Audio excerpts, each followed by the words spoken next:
بہلول نے غلام کے مالک سے کہا، جناب اگر آپ اجازت دیں تو میں آپ کے غلام کا خوف دور کر دوں، بیچارہ بہت پریشان ہے۔ نیکی اور پوچھ پوچھ، بھلا اس سے بہتر اور کیا بات ہوگی؟ اس کا کوئی بندوبست کرو، یہ خود تو پریشان ہے ہی، اس کی چیخ و پکار ہمارے دماغ پر بھی ہتھوڑے کی طرح برس رہی ہے۔ اللہ تمہیں جزائے خیر دے، اسے پرسکون کر دو، سوداگر نے جلدی سے کہا۔ باقی لوگوں نے بھی اس کی ہاں میں ہاں ملائی۔ بہلول نے قریب بیٹھے ہوئے لوگوں سے کہا، بھائیوں تمہیں زحمت تو ہوگی، ذرا اس بیچارے غلام کو اٹھا کر سمندر میں 3-4 ڈبکیاں تو دلوا دو۔ لوگ ہنس پڑے، کچھ نے حیران ہو کر اس کی طرف دیکھا۔ غلام اور زیادہ چیخو پکار کرنے لگا۔ بہلول بولا، بھائیوں جب اس کے مالک نے اجازت دے دی ہے تو تمہیں کیوں تأمل ہے؟ شاباش، اٹھو، اس کو سمندر میں 2-4 غوطے دلوا دو، چلو بسم اللہ کرو۔ سوداگر نے اس کی تائید کی تو غلام کے قریب بیٹھے ہوئے لوگوں نے اس کو پکڑ لیا۔ غلام نے واویلا مچا کر آسمان سر پر اٹھا لیا، بہت ہاتھ پاؤں مارے مگر اس کی ایک نہیں چلی۔ کچھ آدمیوں نے اسے مضبوطی سے پکڑ لیا اور سمندر میں غوطے دینے لگے۔ وہ بچاؤ بچاؤ کا شور مچانے لگا۔ چند لمحوں کے بعد بہلول نے کہا، یار اس بیچارے پر ترس کھاؤ اور اب بس بھی کرو، اس کا علاج ہو گیا ہے۔ مسافروں نے اسے واپس کھینچ لیا۔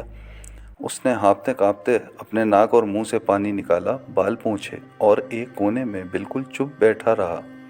باقی مسافروں نے حیرت سے اس کی اس خاموشی کو دیکھا اور بہلول سے سوال کیا کہ اس نے یہ نسخہ کیوں کر ایجاد کیا اور اس قدر کارگر ثابت ہوا؟ بہلول نے ہنس کر جواب دیا، اس بیچارے کو کشتی کی آرام کی قدر و قیمت کا اندازہ ہی نہیں تھا۔ سمندر میں غوطے کھا کر اسے یہ نکتہ سمجھ میں آ گیا ہے کہ کشتی سمندر کے مقابلے میں کتنی محفوظ ہے۔ ہارون مسکرایا، اس مسخرے کا بھی کوئی ایسا ہی علاج کرنا پڑے گا جو دیوانہ بن کر دوسروں کو دیوانہ بناتا پھرتا ہے۔ ذل الہی، آپ نے بجا فرمایا، ہمارا اندازہ بھی یہی ہے کہ وہ دیوانہ نہیں ہے بلکہ دوسروں کو بیوقوف بنانے کے لیے ایسی حرکتیں کرتا ہے۔ کچھ روز پہلے تو ہمیں اس کا ثبوت بھی مل گیا کہ وہ دیوانہ، پاگل اور دانش مند میں تمیز کرنے کی صلاحیت رکھتا ہے۔ ایک شخص نے کہا، وہ کس طرح؟ بیان کرو۔ ہارون نے متجسس لہجے میں کہا، جب بہلول کو پاگل پن کا دورہ پڑا تھا تو ایک تاجر نے غالباً فال لینے کی غرض سے بہلول سے پوچھا، حضرت شیخ بہلول مہربانی فرما کر مجھے مشورہ دیں کہ میں کون سا مال خریدوں جو نفع بخش ہو۔ بہلول نے بڑے اطمینان سے کہہ دیا، بھائی تم لوہا اور روئی خرید لو، اللہ تعالیٰ برکت دے گا۔ دیوانوں اور درویشوں کی باتوں سے اکثر لوگ فال لیتے ہی ہیں۔ اس نے بھی بہلول کی بات پر عمل کیا۔ اتفاقاً اسے بہت زیادہ منافع ہوا۔ 2-2.5 ماہ بعد اس نے پھر مال خریدنے کا ارادہ کیا تو سوچا پھر بہلول کی باتوں سے فال لی جائے۔ وہ اس کے پاس آیا، یہ اپنی ان دیوانی حرکتوں میں لگا ہوا تھا۔ تاجر نے اسے بلایا تو اپنے عصا پر سوار ہو کر ٹخ ٹخ کرتا ہوا آیا۔ اس نے اس کی حالت دیکھ کر کہیں کہہ دیا، او پاگل بہلول، ذرا یہ تو بتا کہ اس بار میں تجارت کے لیے کون سا سامان خریدوں؟ بہلول نے فوراً بولا، جا بھائی پیاز اور تربوز خرید لے۔ اس احمق نے بغیر سوچے سمجھے اپنا تمام سرمایہ پیاز اور تربوز خریدنے میں لگا دیا۔ فصل کے دنوں میں تو ویسے ہی ان کی مانگ نہیں تھی، کچھ دن ذخیرہ کیے تو وہ سڑ گئے اور اسے خسارہ اٹھانا پڑا۔ وہ غصے میں بھرا ہوا بہلول کے پاس آیا اور بولا، او بہلول، تو نے مجھے یہ کیسا مشورہ دیا تھا؟ میرا سارا سرمایہ ڈوب گیا ہے، حالانکہ پچھلی بار تیرے مشورے سے مجھے بہت منافع ہوا تھا۔ بہلول بولا، حضرت پہلے روز جب آپ نے مجھ سے مشورہ مانگا تھا تو جناب شیخ بہلول کہہ کر مجھے آواز دی تھی، گویا آپ نے مجھے دانشمند سمجھ کر میرے وقار کا خیال رکھا۔ میں نے بھی دانشمندی سے مشورہ دیا، لیکن دوسری بار آپ کو یاد ہے کہ آپ نے کیا گوہر افشانی فرمائی تھی؟ نہیں، تاجر کو یاد نہیں تھا۔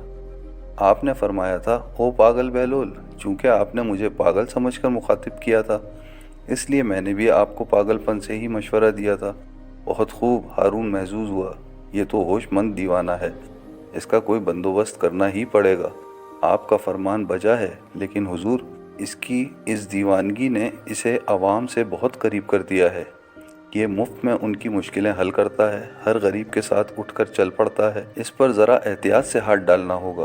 وزیر نے اظہار خیال کیا، تو پھر تم ہی بتاؤ کہ اس پر کون سی فرد جرم عائد کی جائے کہ عوام میں کوئی رد عمل نہ ہو۔ ہارون نے پوچھا، جان کی امان پاؤں تو ایک تجویز پیش کروں؟ ایک مشیر نے محتاط لہجے میں کہا۔ امان ہے۔ ہارون نے شاہانہ نخوت سے گویا احسان کیا۔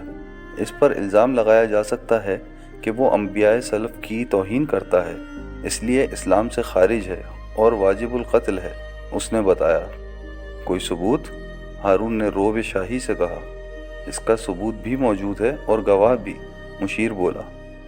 بیان کرو، ہارون نے تحکمانہ شان سے کہا۔ کچھ لوگوں نے بہلول سے حضرت لوط علیہ السلام کے بارے میں پوچھا کہ وہ کس قوم کے پیغمبر تھے، تو وہ کہنے لگا کہ ان کے نام سے ظاہر ہوتا ہے کہ وہ اوباشوں اور عیاشوں کے پیغمبر تھے۔ لوگ اس کے پیچھے پڑ گئے تو پیغمبر خدا کی شان میں گستاخی کرتا ہے، تو اس نے یہ کہہ کر اپنی جان بچائی کہ میں نے پیغمبر کی شان میں تو گستاخی نہیں کی، میں نے تو ان کی قوم کی بات کی ہے۔ اس کی تائید قرآن پاک میں موجود ہے۔ ہارون زیر لب مسکرایا اور بولا، نہیں نہیں، اس پر یہ الزام ثابت نہیں کیا جا سکتا۔ یہ دیوانہ بڑا حاضر جواب ہے اور دوسروں کو لاجواب کرنے کا ہنر خوب جانتا ہے۔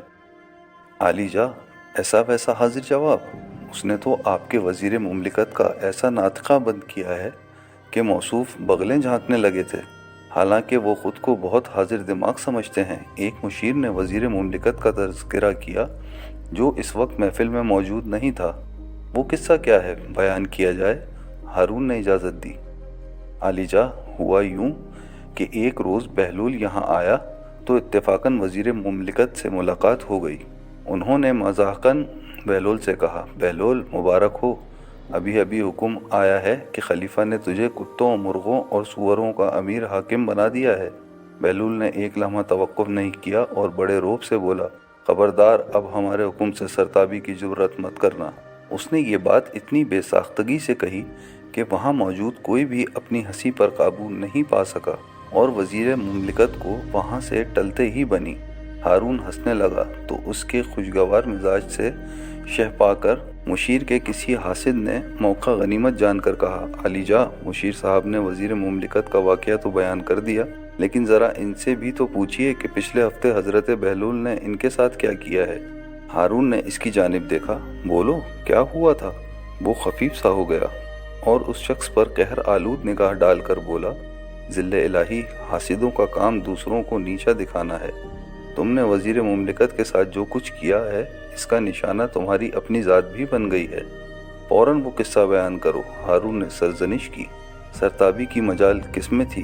وہ خجل سا ہو کر اپنا قصہ آپ ہی کہنے لگا، علی جا، اس روز میں نے کھانے کے ساتھ پنیر بھی کھایا تھا، شاید اس کا کوئی ریزہ میری داڑھی میں بھی اٹکا رہ گیا، لیکن مجھے اس کی خبر نہیں تھی۔ بدقسمتی سے میں بہلول کی طرف آ نکلا اور مجھ سے پوچھنے لگا، مشیر صاحب، آج آپ نے ناشتے میں کیا تناول فرمایا ہے؟ میں نے ہنسی ہنسی میں کہہ دیا، میں نے کبوتر کھایا ہے۔ تو وہ کہنے لگا، تبھی اس کی بیٹ آپ کی ریشم مبارک میں اٹکی ہوئی نظر آ رہی ہے۔ ہارون بے ساختہ ہنس پڑا، واللہ کیا مسخرہ ہے یہ بہلول، کل اسے دربار میں طلب کرو، ہم خود اس سے بات کریں گے۔